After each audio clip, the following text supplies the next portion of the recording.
Welcome back, Sushil. Hey, good morning. Thanks for inviting me. I'm looking forward to. Thanks.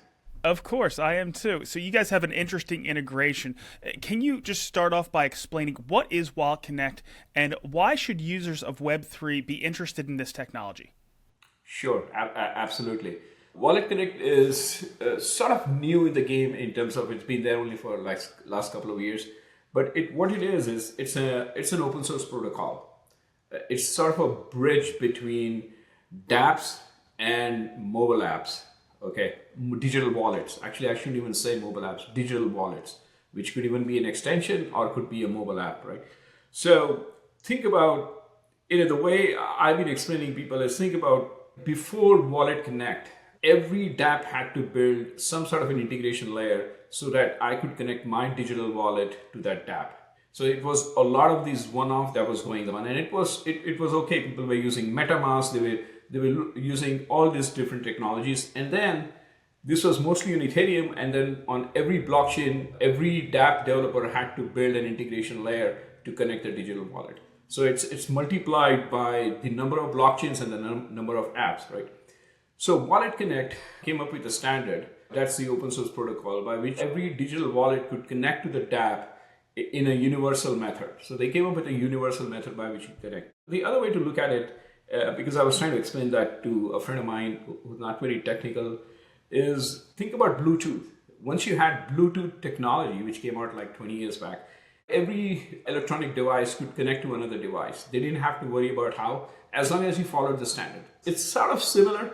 I mean, I'll keep the analogy only till that point, but it's sort of similar. It's like if you have a digital wallet, which is Wallet Connect enabled, and you have a dApp, like an NFT marketplace, which is Wallet Connect enabled, it gives you a method, a common method to connect.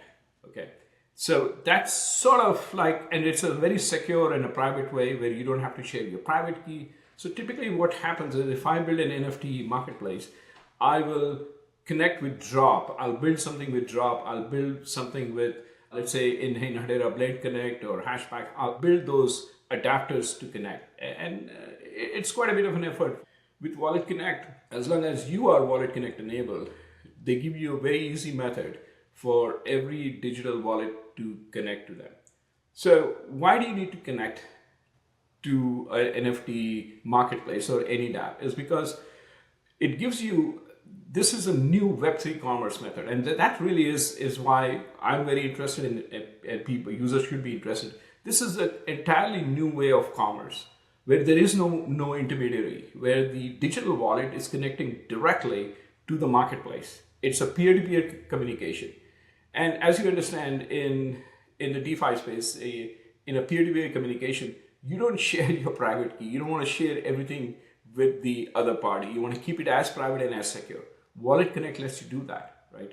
And the way it works at a very high level is you go to a dApp, and in this case, I'm going to use an example of an NFT marketplace, and you say connect, and it'll give you a QR code. You scan it using your your mobile wallet, or if you have an extension, it will pop that up.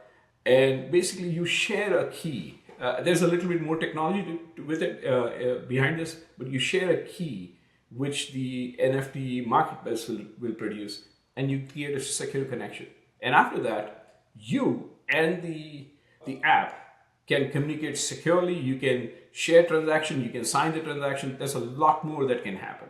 But it is a really unique way for digital wallets and the apps to connect and then transmit information with them. And there's a lot more to it. But Wallet Connect is one of the standards that's out there. Most popular blockchains have it. Hedera took the Wallet Connect and built an SDK around it so that we could use it. And that's where we are. Dropp went ahead and took the Hedera's SDK for Wallet Connect and implemented that into Dropp. All right, so you gave us kind of the high level Yeah. view, but why did Dropp specifically want to integrate WalletConnect?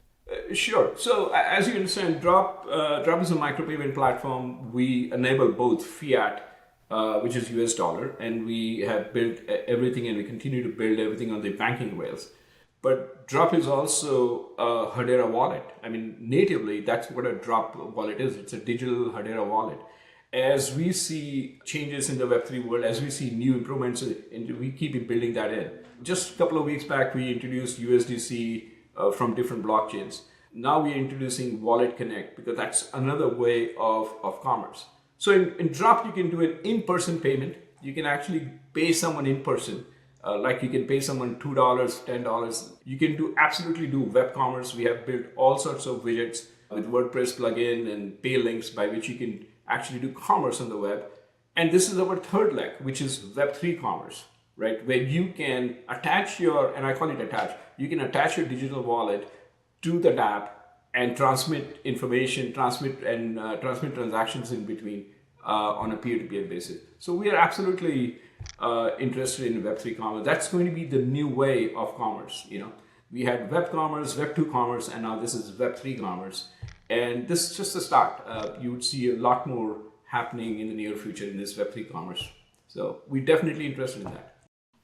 So Sushil, maybe for the other builders out there, what were some of the challenges in implementing this tech? WalletConnect is still new. Although I keep saying that, it does have, based on everything that we see, they have about 300 different digital wallets that have WalletConnect enabled. There are 3,000 dApps, but I think it's still new. So the way WalletConnect works is every blockchain, like in this case Hedera, had to implement their piece of code and they have to integrate that with WalletConnect and then offer to the community, which is what Hedera did. So this implementation is still young. And we worked with Hedera. I mean, we had some issues and the team was really good. Thanks. The team was really good in fixing some of the issues that we had in the implementation. But it does take a little bit of fine tuning. And we had some challenges, but they were like, it took us about 3 weeks to build all of this.